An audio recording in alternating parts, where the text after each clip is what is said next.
Anong ginagawa mo? Tahimik ka dyan. No, kita ko ginagawa mo. Sinisira mo si Fish. Shh! Asan yung short mo? Di ba may short ka kanina? Bakit mo hinibad na naman? Saan yung short mo? Saan? Saan? Na, huwag mo sirain yan si Fish. O, huwag mo sirain si Fish. Kaya tara tahimik ka, no? Sinisira mo si Fish, no? Na, sinisira si Fish. Hala. Fish. Fish, tulog ka na, Fish.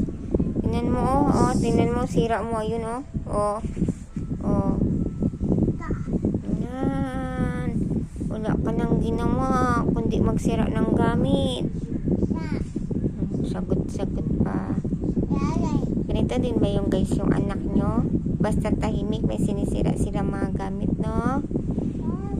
Oh, may sagot-sagot pa yan.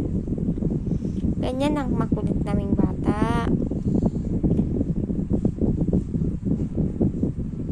Palaging nagsisira yung guys ng gamit.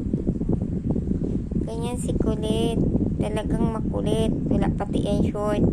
May short yan kanina, tinanggal na naman. Tigilan mo nga, Nuno. Sakit ka dyan. Masakit daw pag may short daw siya. Diyos ko po, nag-alibay na siya. Talagang ayaw lang niya ng short. Anak ata to ng badyaw, guys. Ayaw niya mag-short. Gusto niya naka-diaper lang siya. Wag mo sirain yan, ha? Pag ganyan ka pa, kita ko ginagawa mo, ha? Kita ko. Kawawa man si Fish. Sinisira mo na si Fish. Ay, ito pala short mo. Tinanggal mo ito, oh. Oh, mag-short ka. Dali, short na ikaw. Try natin. Oh, marunong yung mag-short, guys. Oh, sige, short. Oh, galing. Oh, magaling na mag-short yan, guys. Oh, sige, suot mo. Marunong na yung mag-short.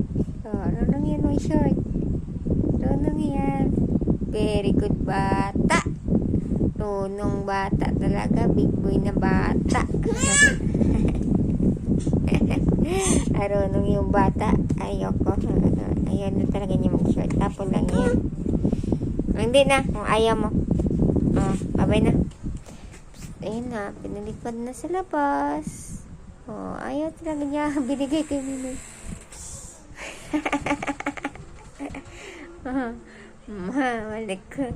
Thank you for watching na. Thank you for watching, guys. Ganyan ang makulit na bata. Oh.